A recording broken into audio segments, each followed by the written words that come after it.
Hello, Own Your Career podcast and Acceleration Nation. On today's podcast, I have a great guest, Newton Cheng. He is a director at Google focusing on mental and physical health.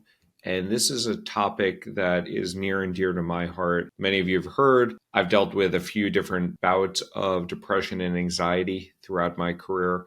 I have not always been forthcoming with it. I've been more forthcoming over the course of time, but Newton Cheng is someone who is very public with it, which is great because people need to understand what challenges exist. And you're not alone with your battles with depression, with imposter syndrome, with anxiety, with all the stress in life, work, kids, family, job security, everything like that. As a quick reminder, if you are looking for a better job with more money and at a better company, we can help you here at Kadima Careers. We help you 3 different ways. We have a digital course that shows you exactly what to do with all the scripts and templates and worksheets. We offer group coaching, where you work with a community, you work with me, you work with our amazing, talented community of coaches to help you get that better job. And for a small select group of individuals, we work with you on a personalized basis where we guarantee to get you a better job. We only take 20 to 30 people in per month for that.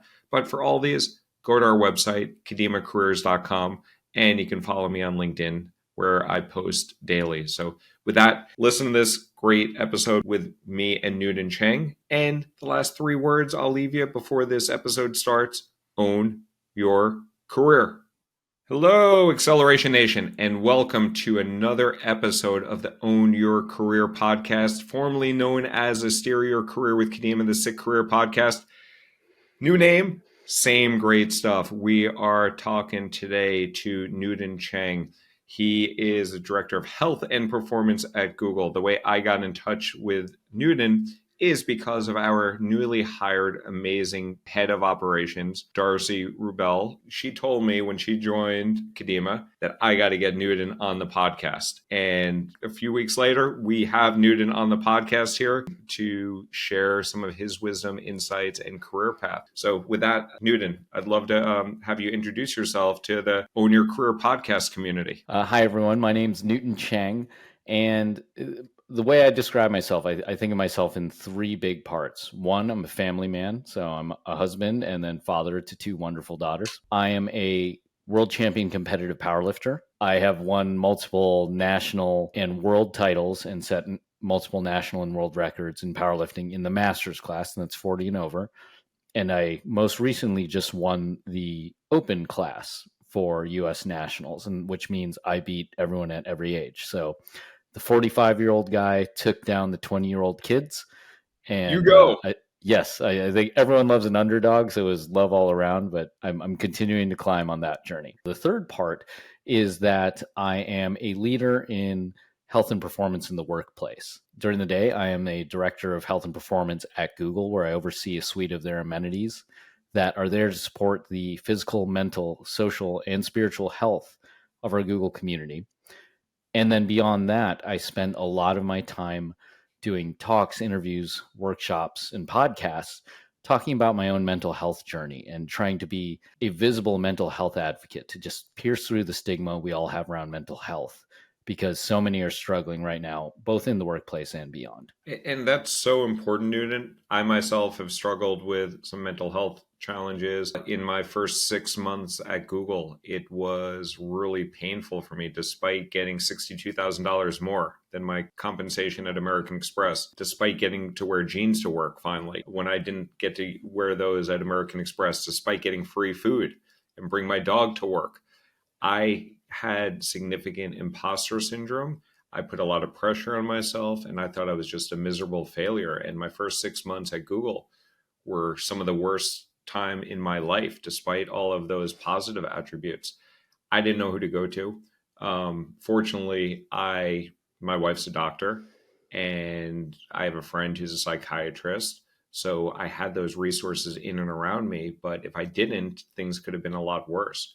That being said, how do people at Google or people that you work with know about what's available to them and to take advantage of some of these things? Because I didn't know back in 2011. And it was only because of my wife and my friend who's a shrink that I like started to get the support that I needed. But I'd love to hear what you've built at Google, what Google has, what other, like how people can navigate this as the stress of work is only getting tougher. It's interesting. So the year 2011, that was around the time frame where a grassroots effort started at Google of people saying, hey, we need to start talking more openly about mental health. At the time, I was completely undereducated on the topic and didn't have really good awareness of my own mental health. But a few things happened.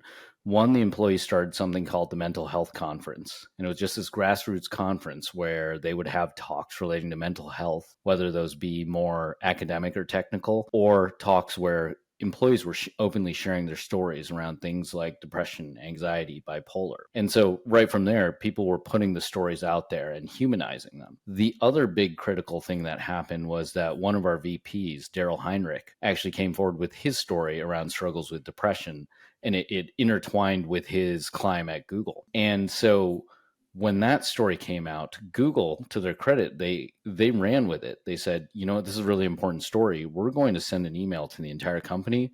We're going to bake this into our manager trainings. We're going to make a animated video on this so you have a digital asset that's going to live forever and people can reference it. And now fast forward almost 11 years after that, that's when I went on my mental health leave as I was struggling with feelings of burnout. 11 years after I saw that email from Daryl, and he described feelings of struggling to get out of bed in the morning, I realized I was feeling the same thing. And so it was 11 years later, and that after that seed was planted, that I said, oh, that's what Daryl was talking about. Fortunately for me, and probably in contrast to what you were experiencing, there's now like 10 years of work that have been done where the employee assistance program had been built up. Offerings around helping people to learn resilience had been built up. And then all the messaging around how important this is, basic knowledge around mental health, how to access these services, all of those had started to spread out into the ether of Google. So now I don't know the stats around awareness,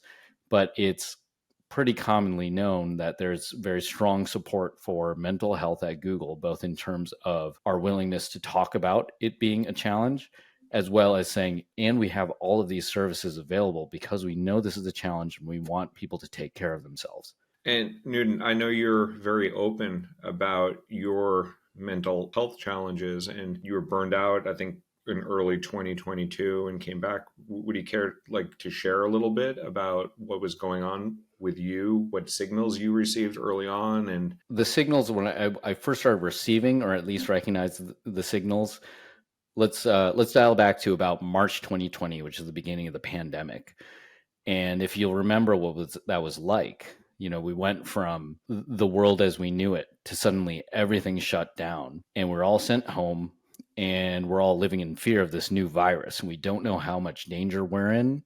And we're really afraid of how much danger our loved ones, especially those who are at risk, might be in. But at that time, and Darcy was on the team at that time, our team were the caretakers. So what we knew is that this was a time of crisis. So we were going to show up and we were going to lean in and lead. So within the span of just, I think, 2 weeks, we took all of our amenities, pivoted them to digital offerings, and sent them so that we could reach Google employees in their homes. We took on more responsibilities across the organization. So this is where Darcy started popping up all over the place, supporting key efforts. And then we just spent more time checking in with one another because it felt like the right thing to do. And so that was March.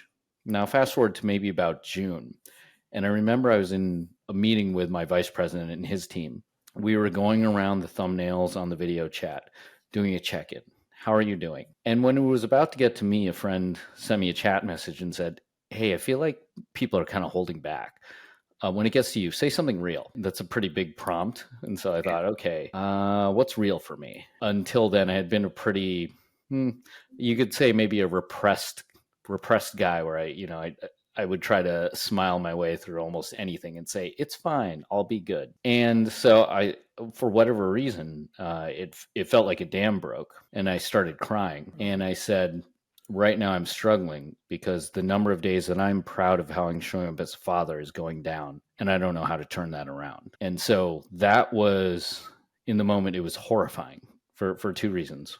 One, I was raised and socialized to believe you don't show weakness, you don't show your emotions, you definitely don't do it at work. And so this violated so much of how I was raised as a male in the US, as an Asian American. But the other horrifying thing was I had repressed all that. So I wasn't even willing to admit that to myself. But once I said it out loud, I couldn't unhear it. Like I knew that's exactly what was going on and I had to address it. And so I didn't actually take action though for much longer. So we went into the fall. I took on more responsibilities. In November is when I first started to struggle to get out of bed. And then February is when that story from Daryl, who talked about not being able to get out of bed, that's when it hit, because there was a morning I was overwhelmed with a sense of dread and I couldn't get out of bed. And I realized, that's what Daryl was talking about. I need help. Was the email like about a decade earlier that you recall reading about? Yes. Yeah. So 10 years later, that email was stored in like my mental inbox archive and it was still there. And so I went to the employee assistance provider, and the therapist they matched me with said I was showing early signs of burnout. And then fast forward to now the next fall. So this is now fall 2021. A new therapist put me through an intake process and then said, "You're exhibiting major symptoms of depression and anxiety." And I was kind of taken aback. Like I said, I know I'm struggling. I know I had seen that email, and so maybe I'm a little depressed. But what do you mean? Isn't this just what it feels like to work hard? And he said, "Yes, but this is also depression and anxiety." And then the next thing that I said was my big aha of how unaware I was of my mental health. The words that came out of my mouth were, "But I've felt like this off and on since high school." And that was my aha of like, oh, this is not the pandemic. This has always been here. And you have just been avoiding it or repressing it or saying this is just the way it is. After that, he diagnosed me with what's called high performing depression or high functioning depression. And what that looks like is in early November, there was a day where I got up. I'm in a hotel in Costa Mesa, California. I get up, all the family's still asleep, like 5 a.m., run down to the lobby. I do compensation planning for my organization of like 60 employees. I run back upstairs. I do childcare. During the same time, I'm dehydrating my body to get prepared for weigh-ins for a world championship in powerlifting. I get the kids ready. I finish the dehydration process. I go to weigh-ins. I make weight for the competition. Immediately after that, I have to start aggressively consuming just the right amounts of electrolyte solution, foods, etc. I go to the competition. I win a world championship. I set a bunch of world records. And then, I go out for a wonderful dinner with my family. And this was all at the height of my depression. So that's what high functioning depression looks like. You're breaking records and you're internally depressed. Yes, because that's what we were raised to do. Like if you end up in a high performing place like a Google, or you have the ambitions to say, I'm going to start a company that's going to change people's careers like Kadima, you have to power through a lot of things. And you can steamroll over a lot of negative signals that might be going on, in your mind, your body, your heart. And that's exactly what I was doing. So this was back in the fall of 2021? This powerlifting meet was November 2021. I went on leave in January 2022. And honestly, this sounds backwards, but I was trying to time it in a way that worked with the needs of the organization because I didn't want to let anyone down. I look back and I'm like, well, you were letting yourself down, and because of that, you continued to let your family down. Did you communicate to your team and the organization while you were leaving? Did you own that narrative, or were you concerned about how that would come out to other people? I was extremely concerned, but I think this was one of those situations where life hands you the kick in the butt that you need. And so the week after that powerlifting meet, I was scheduled to give a keynote at a health and well-being conference at Google. And so my plan was I was going to talk about all the amazing intersections in the field of health and well-being and with Google technology. But knowing what was going on with me, that just felt completely inauthentic because I knew how much I was struggling. I knew the data. I knew how much other people, both inside and outside of Google, were struggling. And so if we needed to have a conversation on health and well-being, we should be talking about what's most important, that so many are struggling. and we need to do something about it. So I decided 3 days before the keynote, I'm going to throw the entire thing out. And that's what I'm going to do is I'm going to talk about what's really going on with me and use this as a call to action for us to, we might not have solutions, but we got to put this on the table and start talking openly about this. Now, what happened once I made that decision, I said, you know what, I'm going to do it. And then I realized if you do this, your team's going to see this, your boss is going to see this, everyone's going to see this. It's going to be recorded. At that moment, I thought, well, I could revert back. Instead, I decided I'm going to lean all the way in. I typed up the keynote. I sent it to my team and said, you're going to hear this from me on Thursday. And I want you to hear it from me first before this audience does. And so it was one of the scariest things I've done in my career is hit send on that email. Credit to my team. The reason I was able to do it was because I knew they would receive it from a place of care. They wouldn't miss a beat and say, we're here for you. And that's exactly what they did.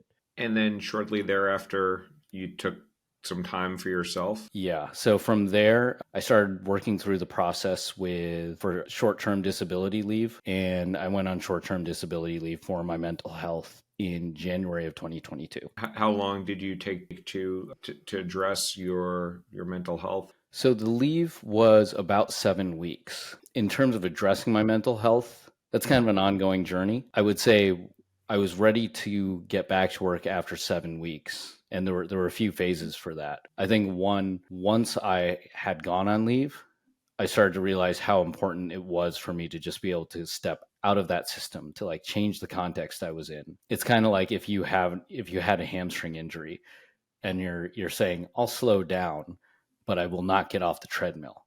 Eventually you have to get off the treadmill. And so I got off the treadmill. And then the next phase, people told me, hey, for the first few weeks, don't do anything. Like you will just need space to let your brain ramp down. And I didn't believe them. And so instead what I did was, being, an expert in health and well-being, I compiled all the exercises around self-healing that I thought I should be doing. And I put together a regimen that I would go through daily. And after 3 days, what I realized I had done was just created a new job for myself. And it was clear. I'm like, now this self-healing regimen is stressing me out. So I threw that out, and what probably should have taken 2 weeks for me to ramp down, it ended up taking almost 3 weeks. Once I was able to ramp down, it's this wonderful feeling of suddenly all this noise that you thought was you, or you thought it was your active thoughts, you realize it's just noise. And so once the volume went down on that, you realize there is a voice underneath there that is you. You're like, oh, there you are. Like, I haven't seen you in years. How are you? And that voice is like, I've been here this whole time, pretty haggard. I'd love to reconnect. And so that's where I think the actual healing process started. Once I hear that voice and I could connect with a few friends from my past who reminded me like what that voice sounded like, before all my achievements and climbing the career ladder. You joined Google back in 2008, coming out of Haas Business School, right? Berkeley? Yes. Like I'm looking at your LinkedIn profile. You started as a fitness program manager, then workplace service innovation manager, health and performance lead, course facilitator, career and people management coach, and then now you're director of health and performance. So you've always, it looks like at your Google tenure for 15 and a half years or so, you've always been focused on Google or health, performance, mental or physical well-being. Is that fair assessment? Yes. Before Google or before Berkeley, I was actually an electrical engineer. I got to help design the PlayStation 3, which sounds really cool on a resume and was really boring in practice, which taught me hey, if you find this boring, this is probably the coolest project you're going to get. Maybe you should find a new career. And I knew I was always interested in people and helping them take care of themselves so they could live better lives. And so that's why I pivoted into that direction. For people that want to focus on people and mental health and physical well-being, you wouldn't think that Google would be the primary place to look at for a job. I think they have 180,000 people in the organization. I'm curious how you wind up thinking about Google as a place that you wanted to go to. If you were trying to pivot away from engineering, how does Google think about the people and productivity? Because they're investing resources on that. You've been there for 15 and a half years. You've led teams of 60 plus people, I think. Why do you choose Google? And talk a little bit about why Google's putting so much emphasis on this area. They're investing in you and your team. I'll talk about what drew me to Google first, and then I'll talk about kind of the underlying ethos that I would say it's grown to be more than Google. It's across a lot of more progressive companies, especially in technology. So I'll speak in more general terms. But the way I see it is Google has two massive superpowers. One is its technical abilities.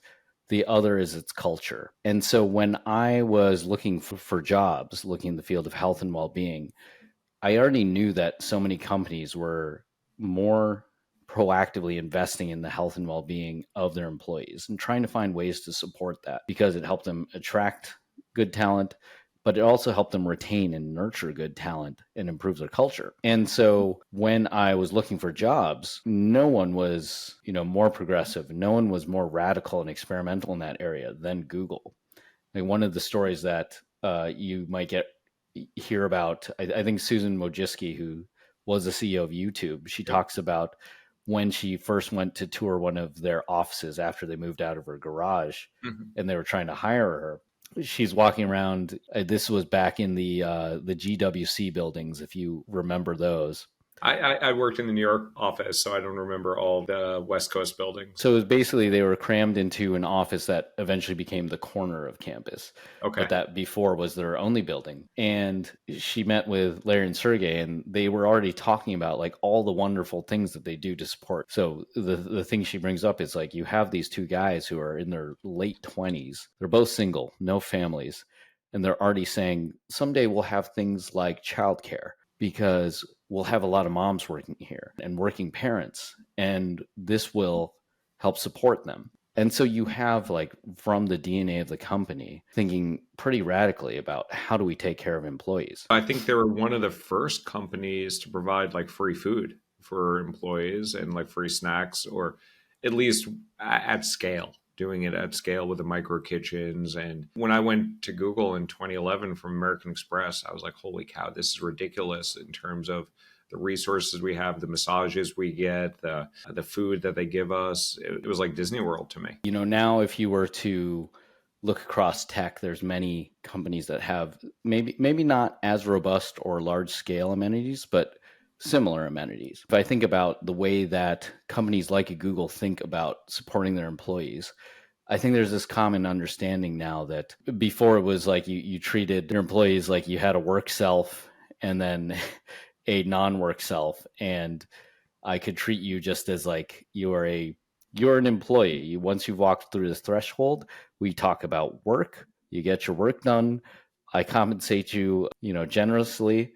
And if we do these two things in partnership, then this could be a really good relationship. I think the rise of companies like Google, it stoked to this conversation, whether the early days of massages and ball pits and all the other crazy stuff was, whether that was the right thing to do or not. It started this conversation around, hey, we are 3D human beings, whether we're in this building or not. And denying that, I don't think it actually helps the work. I think it dehumanizes. And so more companies, I think, are recognizing that. And I think it's a wonderful thing. However, as the world's getting more complex, what you see is more people are willing to put their challenges on the table around things like, I'll start with mental health. That's the topic that's very on trend. People are talking more and more openly about mental health. I said about mental health.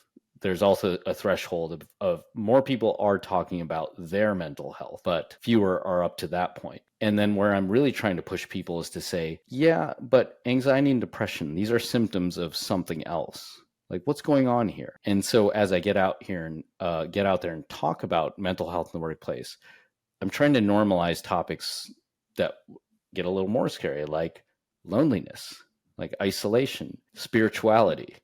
So one of the definitions I like of spirituality from a author, Casper ter Kuile, he talks about it. He has this framework. It's becoming, belonging, and beyond. So for the path you're walking in life, are you walking a growth path to become someone that you want to be? Do you feel like you belong to others or to a community? And then do you feel like you're part of something beyond yourself? that knits us all together. And if I were to ask you, over a beer, do we need all these things as humans? No one ever says no. Everyone says yes. Now, if I bring it up to you at the coffee machine in the break room, for some reason people get antsy and say, well, I don't know. Like, isn't this more about making sure where the incentives are aligned and people have clarity? Yeah, that's important, but I don't think that's at our core. You talk a lot about loneliness and not feeling supported.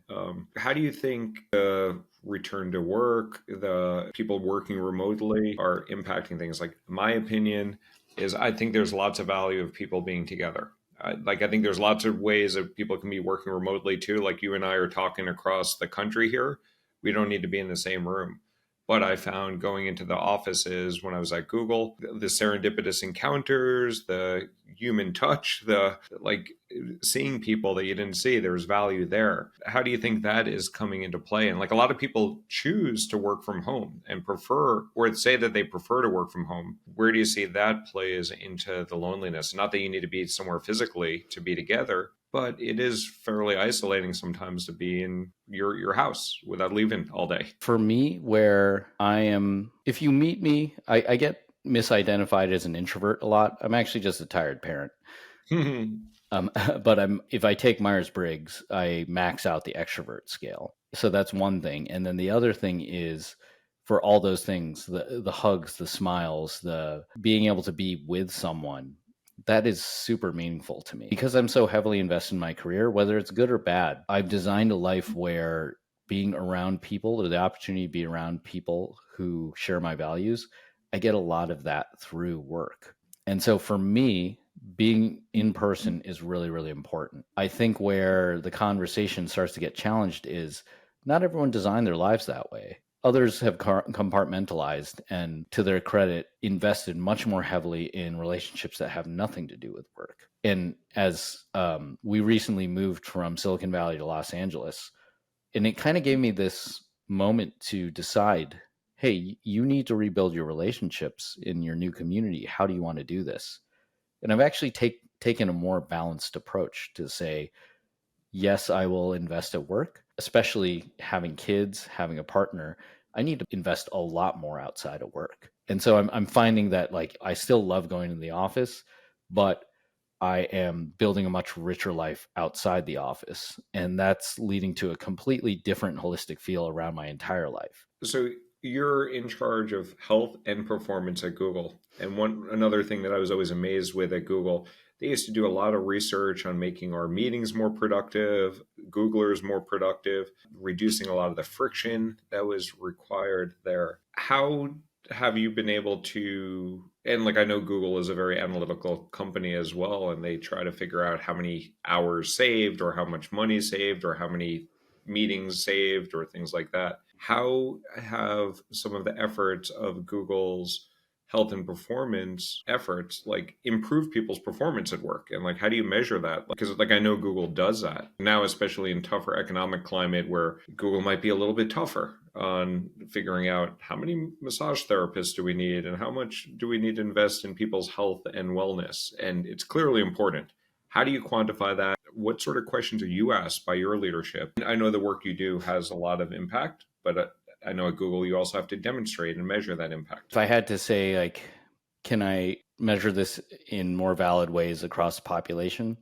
Because of the time it takes to do that well as in a way that respects privacy, and then you layer, I'll just call it corporate stuff on top of that, doing a really robust study on a Google population around something like that becomes really, really onerous. Mm-hmm. So I'd say for the way that we reference external research a lot and go with the assumption that, hey, Google employees are humans too. Do they reflect the population that this research does? And so we can draw a lot of pretty strong conclusions from that, where we'd say, like, yeah, we're not directly measuring them, but I think we can take a best guess that they track the general population in these ways. Then you look at, okay, if we can help support the behaviors that these studies call out, such as movement, social connection, taking regular rest and recovery, making good food choices, hopefully sleeping adequately. If we can track those things, or not track those things, but offer programs to help support those behaviors, and we show that they're being utilized, and via feedback from the employees, we know that they are experiencing improvement, then we start to have some confidence like, okay, this is moving the needle in the direction we want it to go. Now, you had asked about things like inclusive meetings. I think this gets into a cultural component.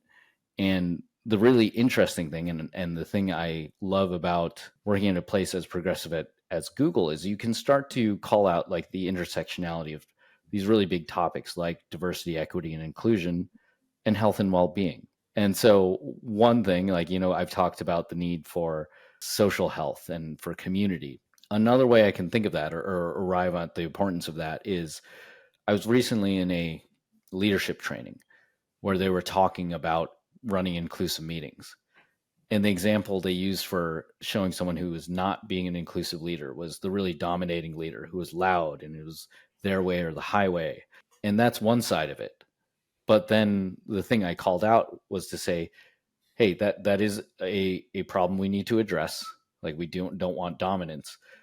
I think we also need to recognize that for certain segments, such as women and people of color, depending on your cultural background, you may have been taught implicitly or explicitly to shrink in a meeting setting. And so what are we doing to take all of these wonderful, talented people who may have been taught to shrink and help draw them out into the conversation? Because it's going to help them, it's going to help them feel more included, and it's going to help the collective just be smarter, more productive, and more connected. And so that's where I start to see the intersectionality of like, okay, we know we need each other. We know that we need a culture of inclusion.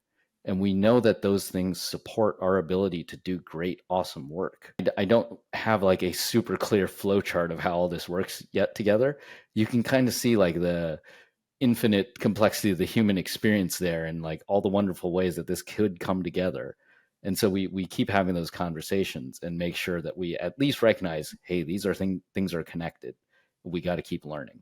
Well, Newton, this has been a great chat. We're running a little low on time, so I want to finish this up with two last questions. One, so you support the physical, mental, social, spiritual health, and well-being of Googlers. If you were to give advice for Googlers and non-Googlers out there, one last piece of sick career advice on how people can be supported physically, mentally, socially, spiritually, any of the above. What advice would you leave our listeners with? The mindset I'm experimenting a lot with right now is thinking myself not as an employee of Google, but as a partner to Google. And there's a reason for that. If I think about like, what is my career? It's not just what I do at Google. I own my career. Like, to a note to your podcast, I own my career. It is something I build. Google is a piece of that. Google is an investor in that as long as our interests stay aligned. Yeah. But ultimately, if I ask the question, hey, would you show up at Google tomorrow if I didn't give you a paycheck? I'd say I'd probably keep coming for the people and the food for a little while, but eventually I wouldn't come back. And then so I'd have to ask like, well, then who are you doing this for? I'm doing this for me. And so I'm a partner to Google. They are my lead investor right now. And as long as our interests stay aligned, like, I think I can do great things for Google and provide them great value. But should our interests diverge, then I should go find a new investor or they should pull their investment. And that's okay because it's my career and I'm trying to build it. And if Google's not aligned with what I want my career to be, they're no longer trying to help me build it. They're just giving me money, which is important. And if that's what you need to build your career, then stick with it. But be clear about that. You are a partner. Yeah, and if you're not getting the right sort of value in return for the partnership, then you should own your career and figure out where you can get the right level of partnership. Absolutely. Awesome. And then the last question I have for you, Newton, if people want to find you, reach out to you, connect with you, what's the best method for that? A few things. So newtoncheng.com, I give an overview of my bio as well as what I do as a speaker or a workshop facilitator. I am active on LinkedIn. And then lastly, on Instagram, you can kind of see how I live my life at this intersection of family, athlete, and leader in the workplace. And I love how you introduce yourself first as like a dad, like a family, then as an athlete, and then work third. So I think you have the right priorities there. Thank you. Awesome, Newton. Well, thank you so much for your generosity of time. I'm glad that Darcy brought the two of us together, and hope to see you in person one day if I'm out there in LA or you're ever here in New York. I would love that. Thank you, Alan. Thanks a lot, Newton.